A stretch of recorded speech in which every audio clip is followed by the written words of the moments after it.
And I would like to give a tiny little introduction to Kelley. Kelley I've known for years. Honestly, I don't think I've ever spoken to Kelley where we weren't talking about some form of sustainable travel. She oozes information and knowledge about traveling the world better and actually traveling the world in a way that makes the world better as you travel, which, you know, we all know how we can sort of destroy places as we go. And she is a proponent for, you know, not having to stop travel in order to preserve the world. So that's been fun. Kelley is based out of Brooklyn, New York, and she is the founder of the Impact Travel Alliance, which is the world's largest community for socially and eco-conscious travelers. She's put on summits. She's been quoted in all these places. I don't even want to list her accolades. I've sent you her bio like 5 times by now, and Kelley is going to introduce herself. I just want to say thank you before you even start, because we are so lucky to have you here sharing your knowledge. All right, Kelley, I'm going to let you take it away. Thank you so much, and really appreciate you guys all for coming. Thanks so much, Erica. Hey everyone, I am super excited to be here today. I'm going to go ahead and share my screen so that everyone can see my presentation. Canva would let me.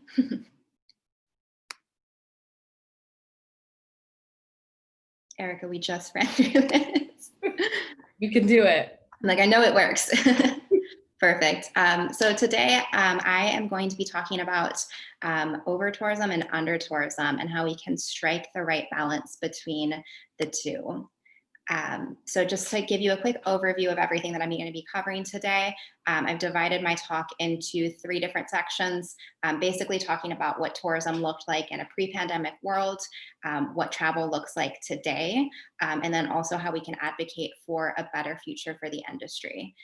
My content is geared mostly through the lens of how travelers can advocate for a better future, but if you are a travel professional or a media member, there's also little tidbits in here that you'll be able to glean from as well. So as a quick introduction, my name is Kelley. I'm the founder and executive director of Impact Travel Alliance. As Erica mentioned, ITA is the world's largest community for socially and eco-conscious travelers. And basically what we do is through events, content, as well as a media network, we educate travelers how to explore in a way that has a positive impact on our world.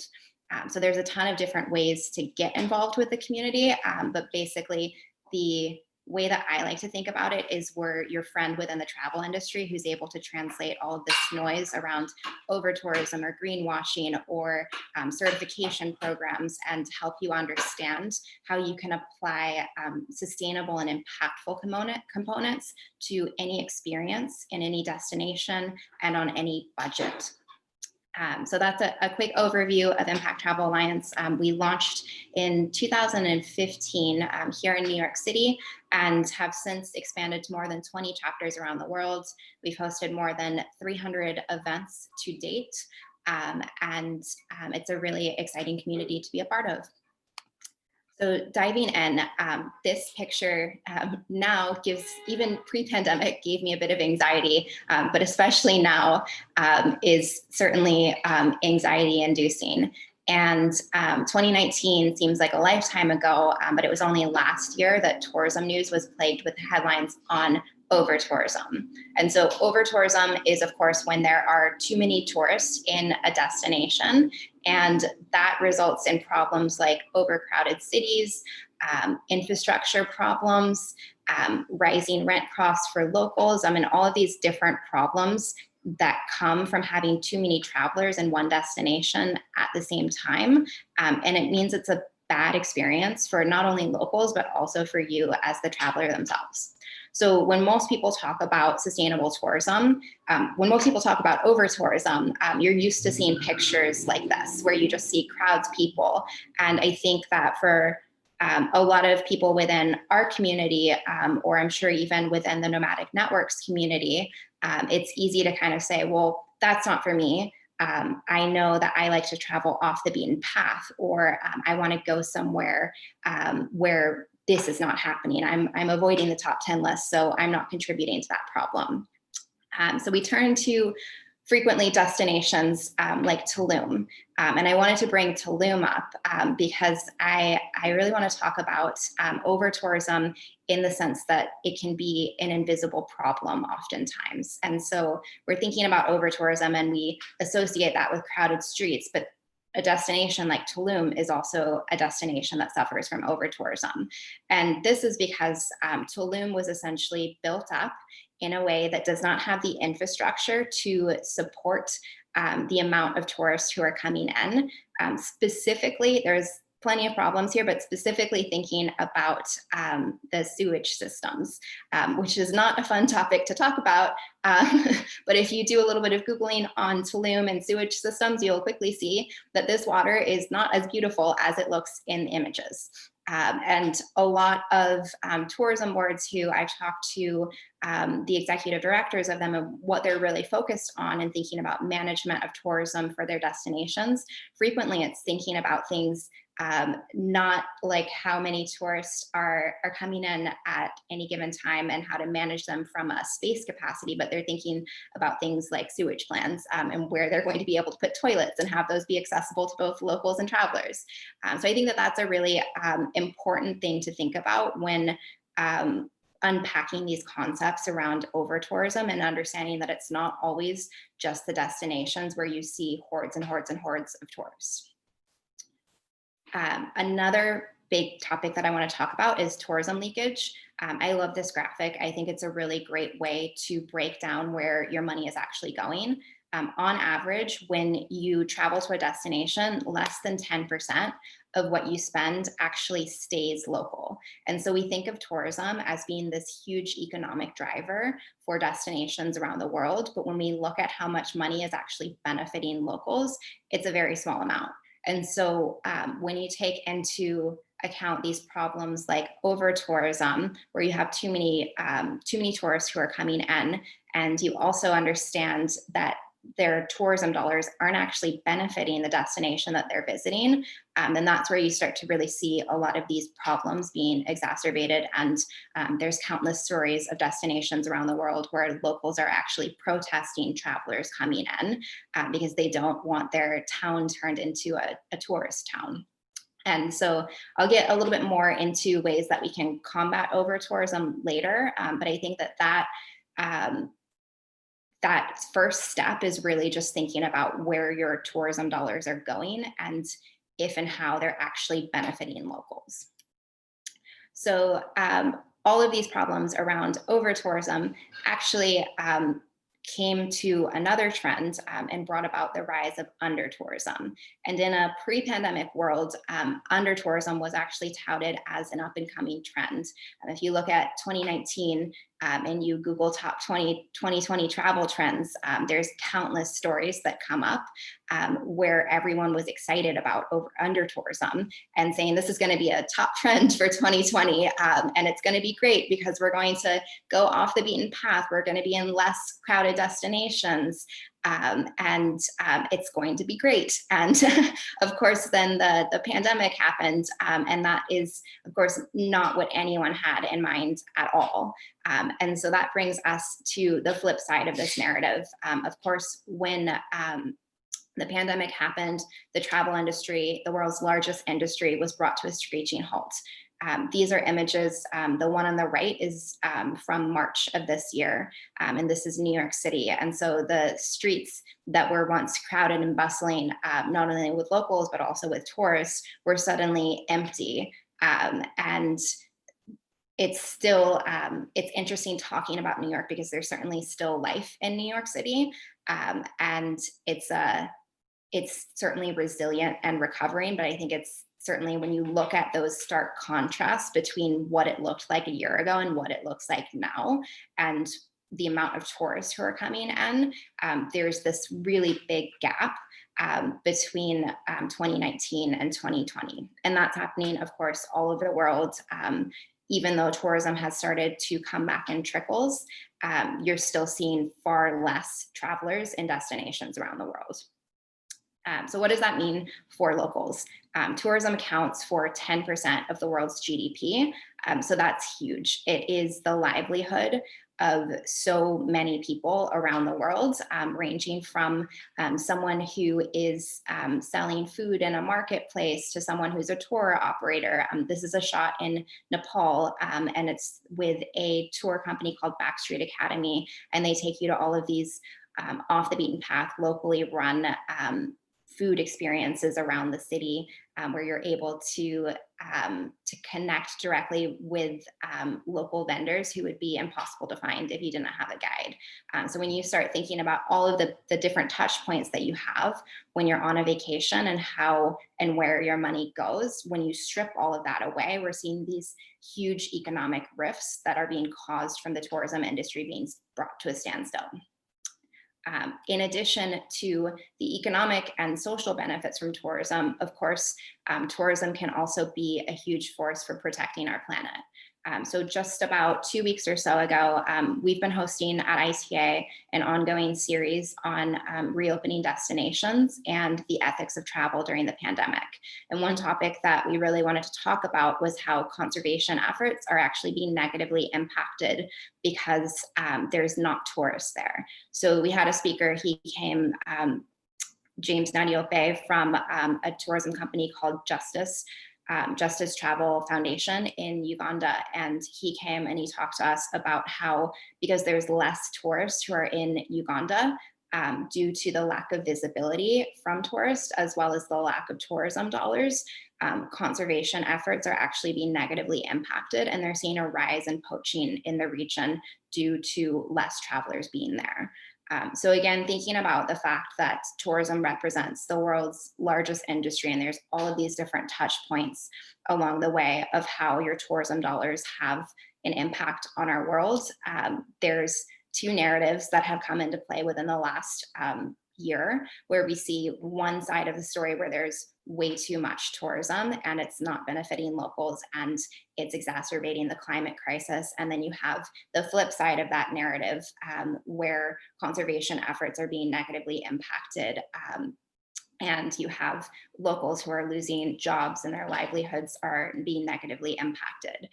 So there's so much there that's like one pendulum swings the other way, and too much or too little are both bad.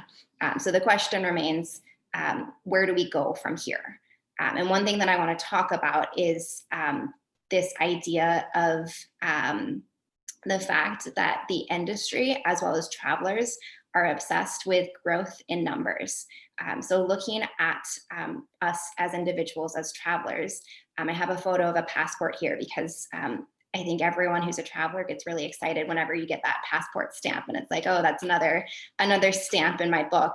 And we have this tendency to count destinations. And so while it's not bad to be excited about putting another stamp in your passport, I think it's really important to consider that oftentimes we're like, cool, I've been to 10 countries, cool, I've been to 30 countries. And we're thinking about those growth in numbers when in fact, the part that's the most beautiful about the travel industry is those immersive experiences and those memories that you get from it. It's not the numbers that we're counting. So making that differentiation is really important when thinking about how we can advocate for a better industry for the future. And looking past ourselves as individuals, as travelers, and looking at the industry, one thing that we see a lot is that most of the industry is obsessed with numbers and growth as well.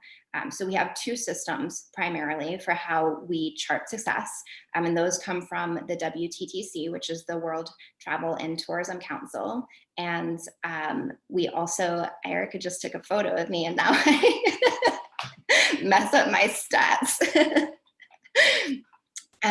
We have two ways that we count growth every year, and we tout these numbers as success. And these are growth in arrivals and growth in money spent. And so we look at those numbers every year and we pat ourselves in the back and we say, tourism numbers are up, there's growth, things are going great. And of course, when we're only looking at the numbers, that's the specific growth, that's only one part of the story. And that's when we start to see things like over-tourism and issues that are arising from that come to life. So as we move forward, whether we're within the travel industry or whether we're individuals as travelers, I think it's really important to know that it's okay to be excited about a stamp in your passport, but also understand that that's only one piece of the puzzle, and to really think about how we can have conversations around quality versus quantity in the experiences that we're going on. So I am very action oriented. I always love to include tips that you can use starting today. So I have 5 ways for you all as travelers to advocate for a better future for the industry. The first of which is to ask locals. This is the easiest tip in the world, and in my opinion, one of the best kind of travel hacks, I guess, to just get a better experience in a destination. If you're coming to New York City, for example, I'm going to have a completely different list of different recommendations than Erica would. And those are also going to look completely different than what someone who doesn't live in New York City is giving you in a recommendation on an article that's on travel and leisure, for example. So just going out of your way to connect with a community, whether it's the Nomadic Network or whether it is ITA or whether it's just posting in a Facebook group and saying, hey, I'm looking for locals in this destination. What are your tips for what I should see and what I should do? And naturally, you'll start to incorporate habits that are better for the destination as well, because you're putting a local into a position to where they can advocate for how they want their city seen. So if you think about all of those problems from over-tourism that we were seeing before, it's like so much of that is happening because nobody is going to that destination and saying, hey, locals, like, how would you like us to see your city? What can we do to respect your own space? And that's when you start to see, number one, tips that are better places to do more immersive experiences. And then you also get tips. I like to talk about New Yorkers. People think that we're rude and busy. And it's like, if you're walking on the street, it's like, just move over a little bit and then take your shot. And that's like something that I think all New Yorkers would like to tell tourists. It's like, don't stop in the middle of the sidewalk and like just take a picture. Like, we love our city too, promise. But if we're on our way to work and we have tourists always just stopping in front of us, then that's frustrating. And so the more that you can connect with locals in that way, the more that you're going to have a mutually beneficial relationship for travelers and locals alike. My next tip is to go beyond top 10 list. I'm pretty sure that I am preaching to the choir here, but it should be said, if you're thinking about where you're going to go in 2021 as a destination as a whole, don't just Google best places to go in 2021. Or if you're going to take a trip to London and you want to find the best things to do, don't just look up the best things to do in London, because those are all going to be similar lists that are filled with similar destinations. And then you're putting all of the tourists into exactly the same spots. So again, using the New York City example, Times Square, the Statue of Liberty, Central Park, these are things that will come up time and time again. And I'm not saying that you have to skip those destinations, but I'm also saying that if you want to see Times Square, that's great, but it's probably not going to be your favorite experience. Again, go back to the tip of asking locals, and you're going to find a really cool bar, or you're going to find a really cool art exhibit that's a pop-up, and you're able to disperse where tourists are because they're not all going to the exact same places. That can also be taken into account if you're thinking about traveling in a different season. If you go somewhere when it's not high season, you'll likely have lower cost because there's less tourists who are coming in at that time. You'll have lower crowds. And for a lot of destinations that have high seasons or low seasons, a lot of times the low seasons just mean you'll get a little bit of rain sometimes, but that's fine. If you can think about a destination like Bermuda, for example, I really like going to Bermuda in January because it's cheap to get there. And then you're also supporting tourism dollars more evenly throughout the year, not just for these peak times. Next, tell different stories. So this is everything from if you're a blogger thinking about the blog post that you're writing about, or if you're just posting stories on your own Instagram. Think about those different stories that you can tell that in one sense can get people to different destinations and exploring different things, but also telling a broader story. I think everyone is guilty of frequently picking up our phone on a beach and we take a shot in one direction and it's like, this is paradise. And if you look behind you or over to the left, it's like there's people over there, there's a crowd over there, there's someone drinking over there, and it's not exactly what that image looks like. So thinking about how we can be more honest in our representation of how we're telling those stories is more is a way to combat over-tourism and under-tourism, because you're telling the bigger picture of the story. And I also think it's more interesting. Nobody wants to see the same photos all the time. And I think that that's what catches my eye when I'm scrolling through Instagram. It's like, yes, the algorithm exists and certain things bump up to the top based off of popularity. But what is really exciting is when you find something that's a little bit different and you're like, oh, wow, that's really cool. I want to check that different thing out. So it's a good tip for storytelling. It's a good tip for building a better world through travel at the same time. Next, look past buzzwords. The New York Times came out with an article earlier this year.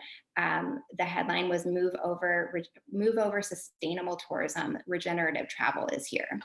And I think that this is something that the industry is really kind of obsessed with, is thinking about these different labels of this is regenerative tourism, or this is sustainable tourism, or this is ecotourism. And as the average traveler, I don't think that anyone wants to do harm to our planet or our world from traveling. But when you try to sift through all of this, it becomes really confusing, because you're like, wait, what's responsible tourism? What's ethical travel? Are they different or are they the same? And like, it's just terribly confusing and demotivating to try to sift through all of that noise when you just want to go on a vacation. So what I would challenge you to do is, yes, if you want to learn more about sustainable tourism or regenerative travel, those are fascinating topics and to dig deeper into them. But at the end of the day, ultimately, your travel should just be rooted in exploring in a way that supports locals and protects our environment. And so just look for different initiatives that can really support the fact that you're able to travel in a way that keeps those two core themes in mind. Last but not least, advocate for change. All of these different ways are things to think about in terms of how you travel or how you're sharing stories or posts on social media, and thinking about what your experiences look like as an individual. In my opinion, this all leads to a better experience for you as the traveler, as well as for the world around us. And I think that that's really exciting. So the more that you pick up on these different ways that you can do all of that, share it with other people. Again, nobody's trying to explore in a way that's just thrashing around and being harmful to our world. But a lot of times we do just because we don't know. And that goes for everything from thinking about getting on a flight to can you get on a more eco-friendly flight, or learning about riding elephants and that you maybe shouldn't do that because it's harmful to the elephants. Like, nobody's doing that because they think that because they're trying to harm the world. But the more that you learn, the more that you can improve as an individual. I always say that sustainability is a journey. And the more that you improve as an individual, the more that you can share those ideas with those around you and help others explore the world in a more impactful way. So in closing, travel has the power to change our world. It can support locals, empower women and underrepresented communities, protect our environment, and so much more. And in order to transform the industry into one that has a positive impact on our world, it's just about thinking about all of those little decisions that you make as a traveler, from the booking process to how you're experiencing a destination, and how we're advocating for a better future together. So that is my presentation. I think we're going to open it up to Q&A. So I will pass it back to Erica. That was pretty awesome. I must say, very, very informative. And I feel like you really uh, opened our eyes to some things that, or at least opened my eyes to some things I wasn't even thinking about, especially with that last list. We have quite a few questions. Before we get to the questions though, can you speak a little bit about the Impact Travel Alliance and how, if people want to become a member, like what does that mean? Or if people want to get involved, what does that mean? Or what kind of resources you could offer? Absolutely. So, Impact Travel Alliance, we are a global community. And the way that I like to think of it is just an ecosystem of different ways to get involved and learn more about impactful travel. So, we have three core initiatives, one of which is our local chapters. And essentially, we're hosting online and previously, and hopefully one day again, in person events. We also have online content. So we cover a lot with our events, but we can't cover everything. So if we're talking about something like women's empowerment or ocean conservation, at our events, we like to think of them as an introduction to thinking about all of this in a different way and thinking about how you can apply it to your own travel. And then we always have additional resources online as well for our blog. And we also have a media network, which is an alliance of 125 plus influencers around the world. We have a firm belief in the power of storytelling to be able to reshape the narrative around sustainable tourism. So again, I like to think of each of those, it's all educational component around sustainable tourism, and there's different touch points to get involved. The best way right now that I would say is in this digital format is just to attend our online events. So we have two coming up this month. One is on, there's a great, we're talking about social justice and travel and navigating identity and privilege. And we have a great instructor who wrote a book called Beyond Guilt Trips, Mindful Travel in an Unequal World. And then we also have our second to last in an ongoing series on reopening destinations and the ethics of travel during the pandemic. So we've been talking about how you can make informed decisions about whether you should or shouldn't travel right now, which is not a black or white situation. So those are our two upcoming events for this month. Awesome. Emily said that Anu is awesome. Great to know that she's on your radar as well. I can drop those links in the chat if you want to start grabbing questions, Erica. Sure. So we have a few questions about airline travel. Nicholas is asking, low-cost airlines are often seen as the devil for sustainable traveling, but avoiding them can be quite expensive. Last summer, he took 8 flights within Europe for 400 euros total, and he checked his routes by train, and it would have cost more than 2,000 euros. So how can we solve this huge difference in price or avoid it, or, yeah. Good question.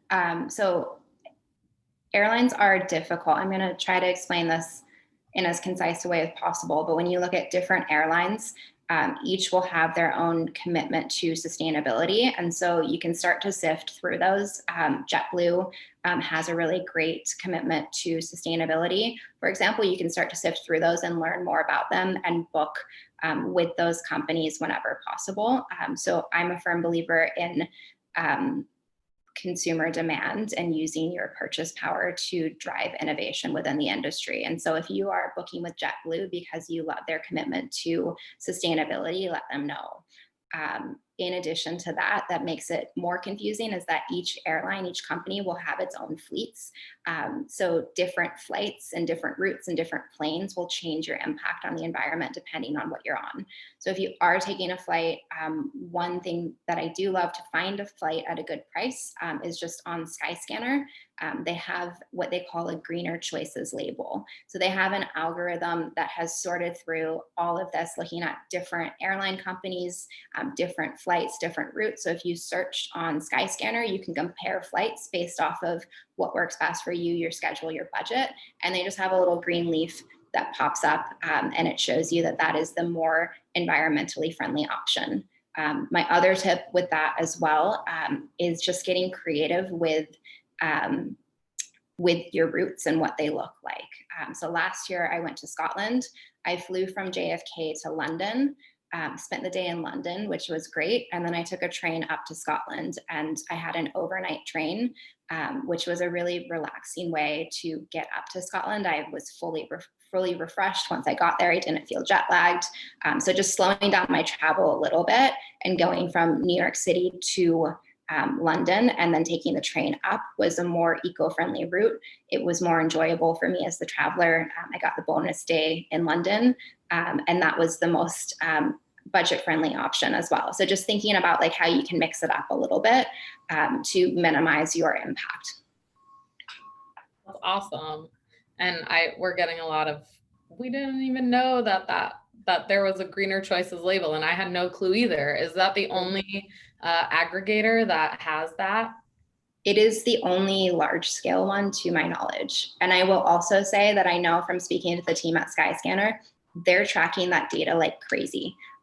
And so the more that you're clicking and engaging with that and purchasing that, like the more that that's telling them that there's demand there for more eco-friendly options. So it's really, in my opinion, again, consumer demand really drives business decisions. The travel corporations especially listen to you and they make changes when you're shifting your buying habits based off of wanting to have a better impact on the world. That's incredible. Krista is asking for advice or suggestions for offsetting carbon. Advice or suggestions on offsetting carbon. My first tip is to do everything that you can beforehand to minimize your environmental impact. There's a lot of people who, or companies even, who offset their carbon and they pay to have that done. And they're like, it's fine that I took a flight and I did this because I offset it. And at the end of the day, that's just putting a Band-Aid on the problem. You should do everything possible before thinking about purchasing a carbon offset. There's some great companies that you can support. Intrepid Travel is one of them. There's a lot of companies that automatically incorporate carbon offsetting into the programs that you would be participating in. There's another company that was just put onto my radar called Tomorrow's Air, and they are specifically made for travelers in what their carbon offsetting programs look like. So that's just one. There's plenty of them out there. That one is a subscription model where you would just purchase a certain amount on a month-to-month basis.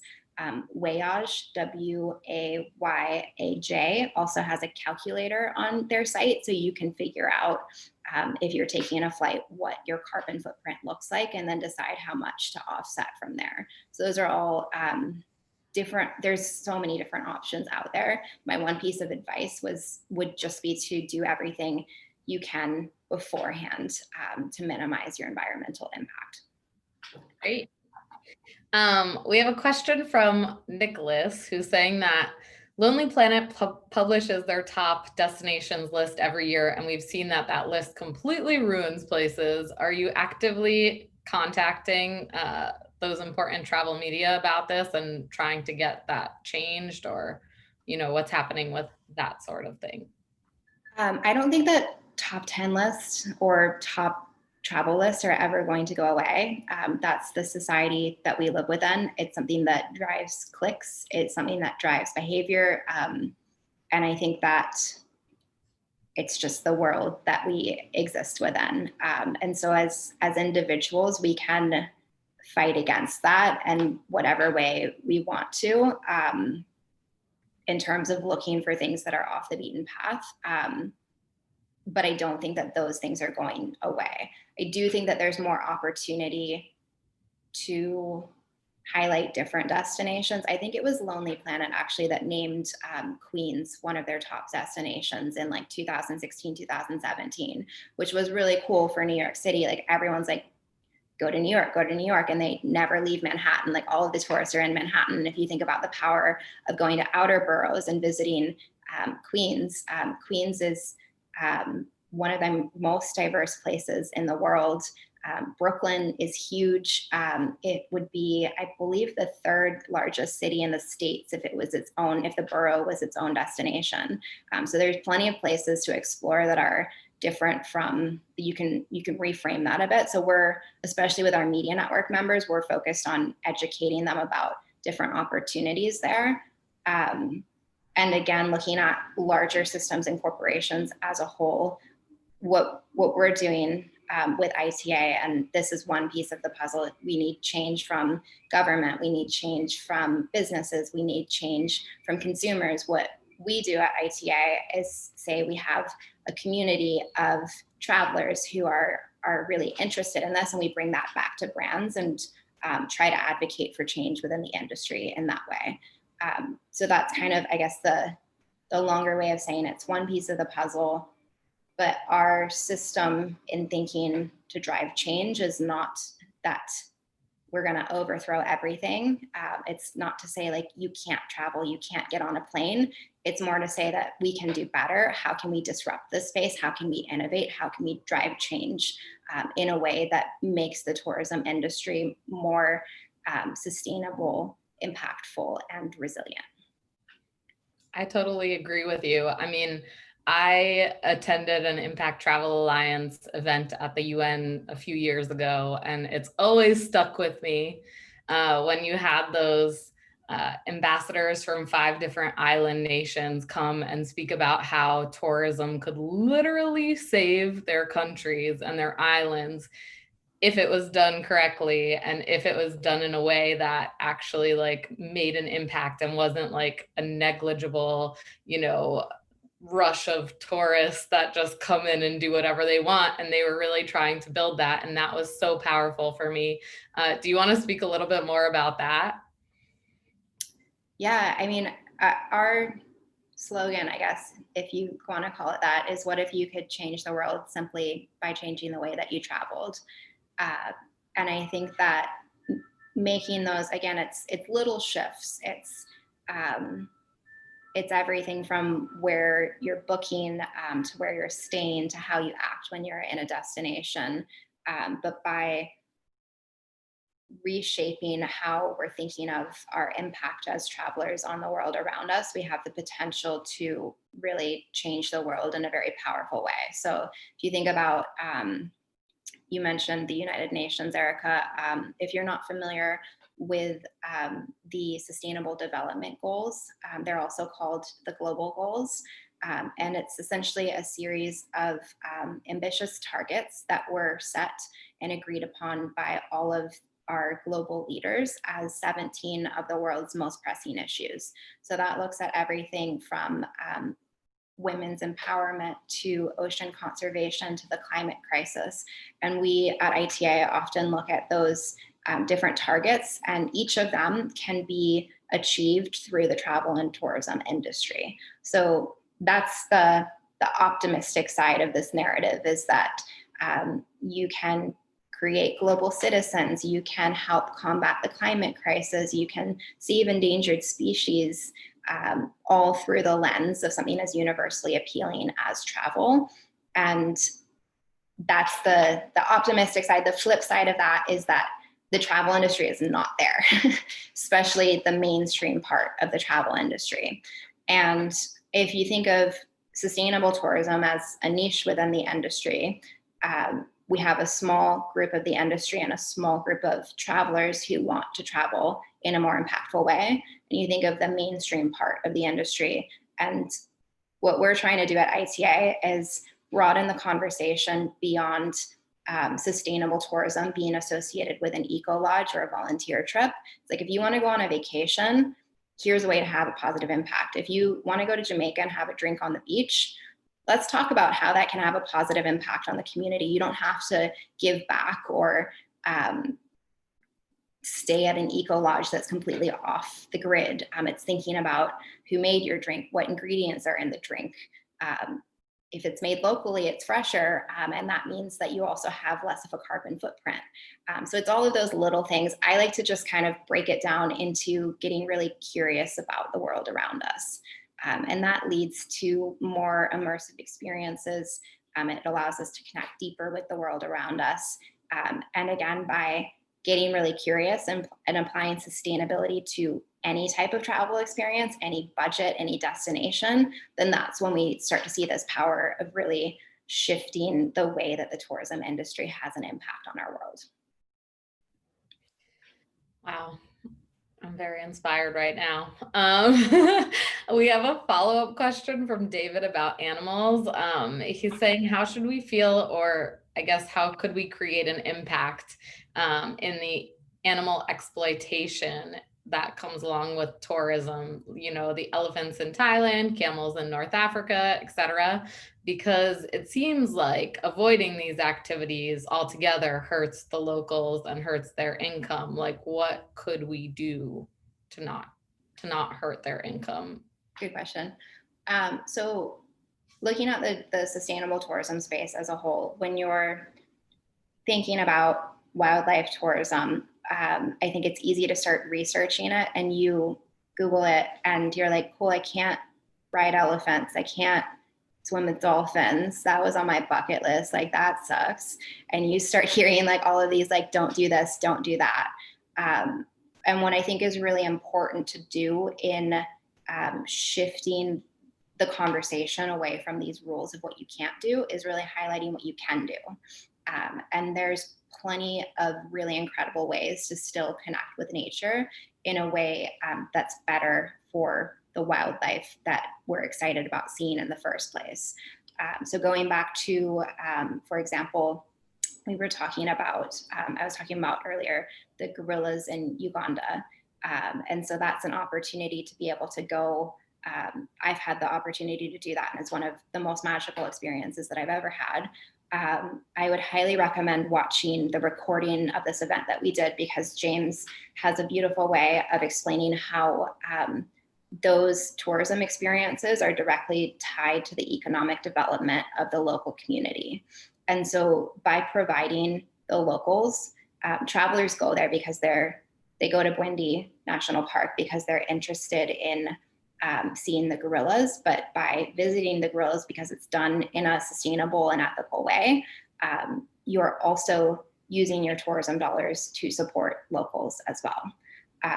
And locals who are within that space, many of them are actually reformed poachers, which I think is a really cool thing to think about, the fact that because of tourists coming there and spending their dollars there, that gives them a livelihood that they find more fulfilling. They're able to consistently support and take care of their families. And that's all happening because of consumer demand. So I don't think that one has to be separated from the other. It's all intertwined when you start thinking about the fact that sustainable travel is having an impact on the economy, the local community, as well as the environment. 100%. I think that graphic you showed in the beginning about just 10% going to the locals had quite an impact. Christine and Carolyn are both asking about this and how could we increase that number, and what does ITA do to increase that number, and maybe is reviewing the graphic in more depth so that you can understand the places where we can make different choices and actually have money go into the local community. Is that something that we could do? Yeah, let me pull up my screen again.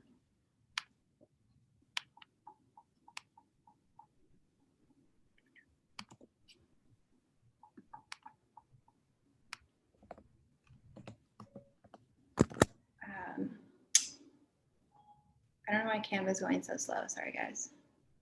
Oh, good.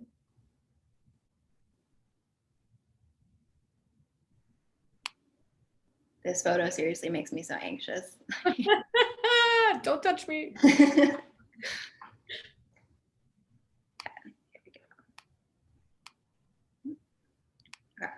I love this graphic. I think that it's because you hear that number and it's like, no way, like, I spent so much money on my vacation. Like, of course I'm supporting that local community. When you look at the major expenses, which is our airfare, often getting there, that's all happening outside of the country itself. For me personally, one of the ways that I I found that it's easier to make sure that my tourism dollars stay local is to make a budget that I actually spend in that destination. Because I think it's easy to get to a destination and you're like, I've already spent however much money on my hotel and flight and everything and getting here. Like, I'm going to be super budget minded now that I'm here. And you can be budget minded and still have a positive impact on the local community. It's really just thinking about how you can plan to be able to do so. So it could be something like staying in a locally owned hotel. It could be taking a day to do like a local art tour and making sure that you're supporting local artists. So again, just really going out of your way to support locals in that destination. And I am hesitant to talk about it only in terms of saying support locals, because I don't think that you shouldn't be able to support a corporation if you want to support a corporation, because corporations have to be held accountable as well to have a positive impact on our world. And if we only have the small players that are focused on impact for local communities, then we're fighting a losing battle. So holding corporations accountable, that could be something like there's the W hotels in Costa Rica, and they do a really great job of making sure that all of their food from their hotel is sourced locally and supports local farmers. So again, like going back to that thing about how can I get really curious about this system in this world that exists for me, thinking about all of the fruit that you have available to you in Costa Rica, like that's a very unique experience to be able to have all of those different flavors that you're trying on the menu. And so by supporting a corporation that also supports local farmers, then you're doing your part to ensure that tourism dollars are staying local. So it's again, like all of those little things that happen when you think about planning a trip, how much effort goes into that. And wherever you can, just to use your purchasing power to support brands that are cause aligned with your own belief system. That's incredible. Yeah, definitely great to think about. I always think about in Bequia, in this tiny little island in the Caribbean, there's a place called Sugar Reef Bequia that's owned by somebody that's lived there for 50 years, but is American. And then everyone else is a local. All the food is local. They don't use plastic straws. They don't do anything. So even though it's owned by somebody that's not necessarily local, they are making a humongous impact in that tiny island because they're providing so many people with jobs and so many, using so many of the fruits and resources that they have there. So great point to make. We have a few more questions. I know I love Bequia too. We have a question from Will about how did you personally, Kelley, get into the sustainable travel industry and what inspired you to do so? Good question. So I launched ITA in 2015. I guess to go back a little bit farther, it was actually my trip in Uganda that really acted as a catalyst to want to shift the narrative around sustainable tourism. And I took this trip I was straight out of college. I was fortunate to work with a company that was a sustainable travel company. And we went gorilla tracking. We did a safari. We did cooking classes. We connected with local women and learned how to make the jewelry that they were handcrafting. Not once did we paint a wall or volunteer or do anything that so many people associate with having a positive impact when you're taking a trip in Africa. And we can unpack volunteerism in another time. There's a lot there. But basically, by working so closely, I was there for about 6 weeks and I worked very closely with this tourism company, and I saw all of the great things that were happening just because you had travelers who were coming there. And the way that the system was set up was like, we know that they're interested in going on a safari. We know that they love connecting with the community through cooking classes or art classes. And so it was just these cool travel experiences that when you looked at the model of how it was set up, had a positive impact in a way that rippled across the entire community. And I came back to New York City and I was really excited about this concept of sustainable travel and impactful travel. And I kept talking to people about it and they were like, cool, I volunteered in an orphanage once. And I was like, that's not what I'm talking about at all.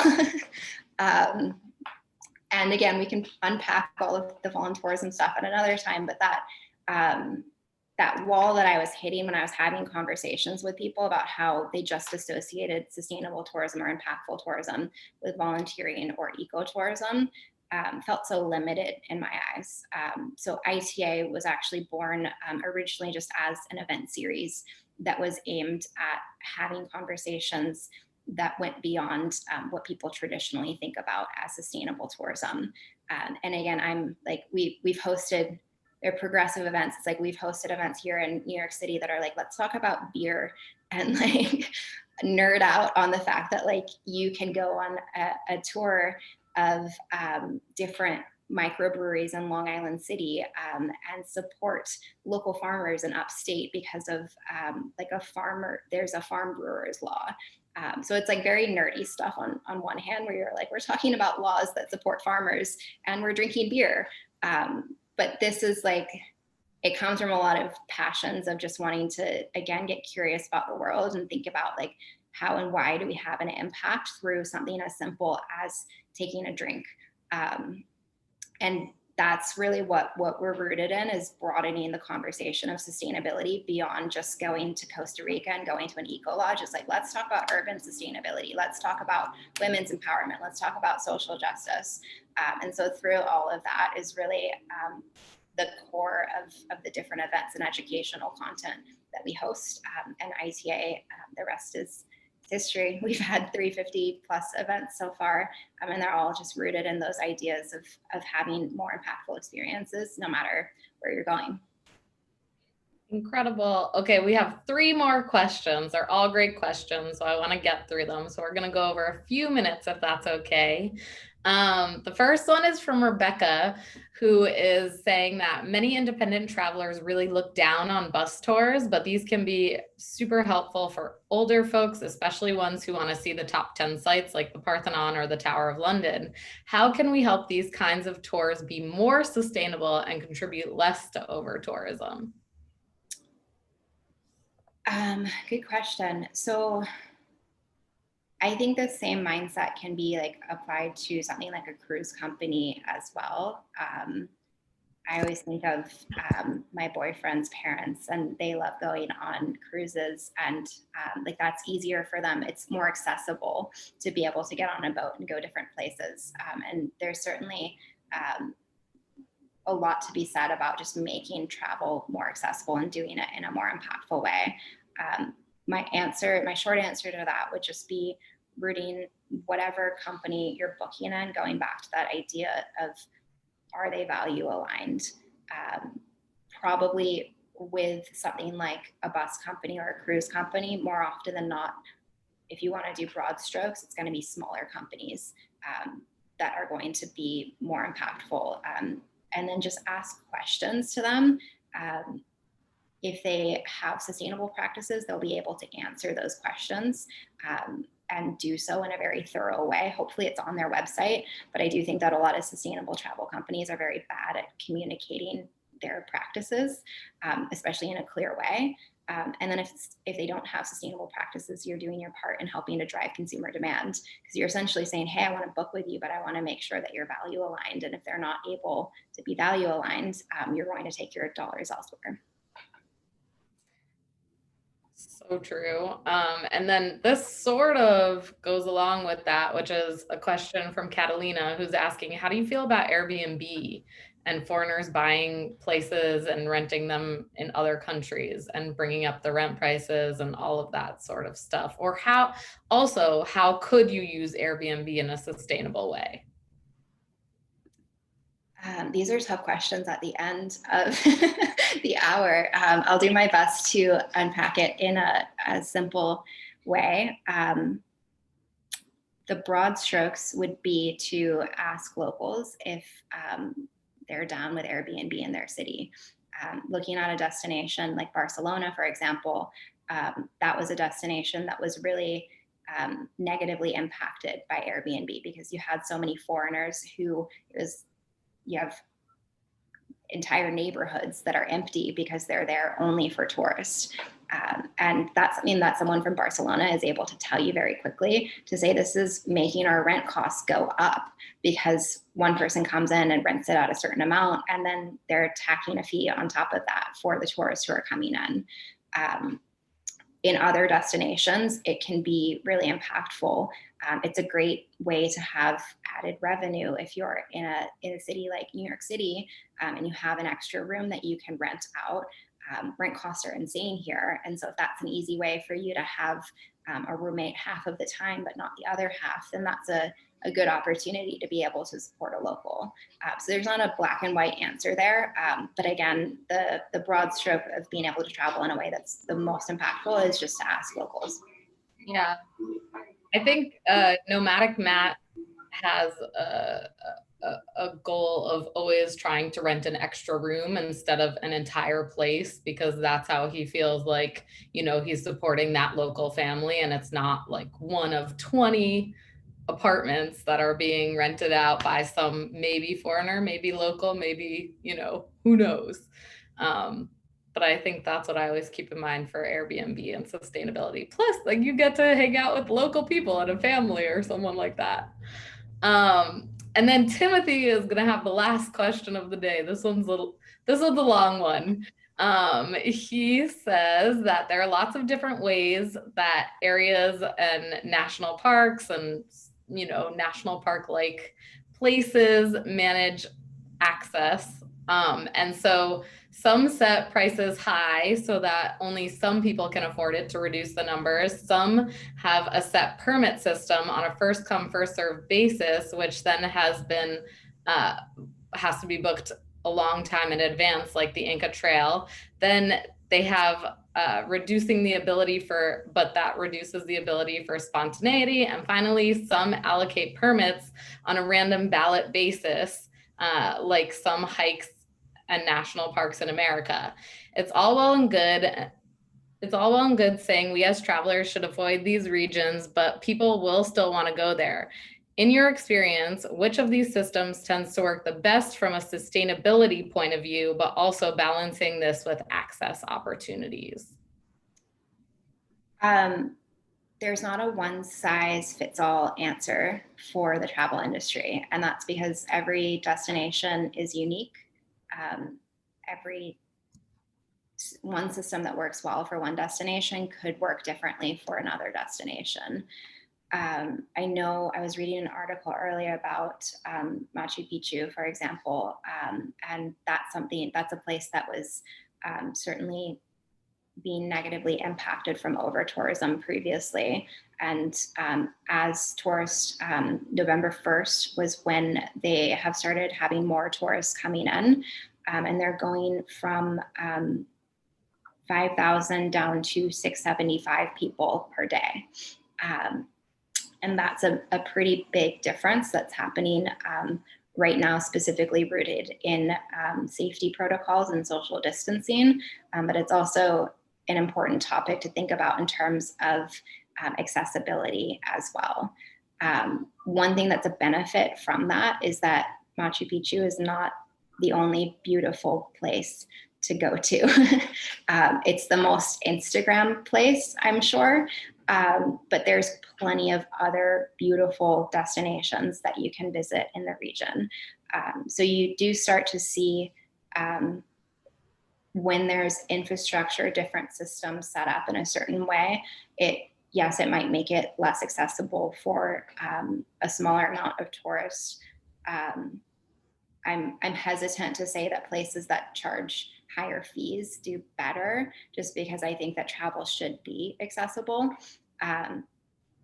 But again, it's going to be different systems for different places based off of what works best for that destination.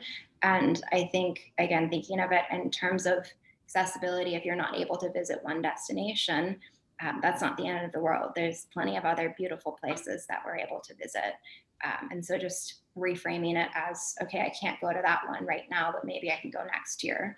And I'm going to go to this off the beaten path on this time. And so again, this is part of a bigger puzzle of how consumer demand and government access and businesses, there's all of these different pieces that need to be shifted in order to build a more sustainable and resilient industry. And accessibility is a huge part of that conversation. And the first step is having the conversations around them, because so many people are not aware of potential negative impacts. Perfect. That's such a great way to wrap this up, except I do want to squeeze one more question from Andrea, who's asking, is there a book that you recommend to learn more about sustainable travel? One of your favorite books, maybe, before we go? There's not one specific book. There's lots of books. um, not to not to just have shameless self-promotion, but we do a lot of roundups on our blog with different resources based off of, again, whatever your interest is. If that's thinking about protecting the planet or thinking about social justice, we'll frequently do roundups with different resources that are available. So if I have to pick just one thing, it would be my baby. Oh, perfect.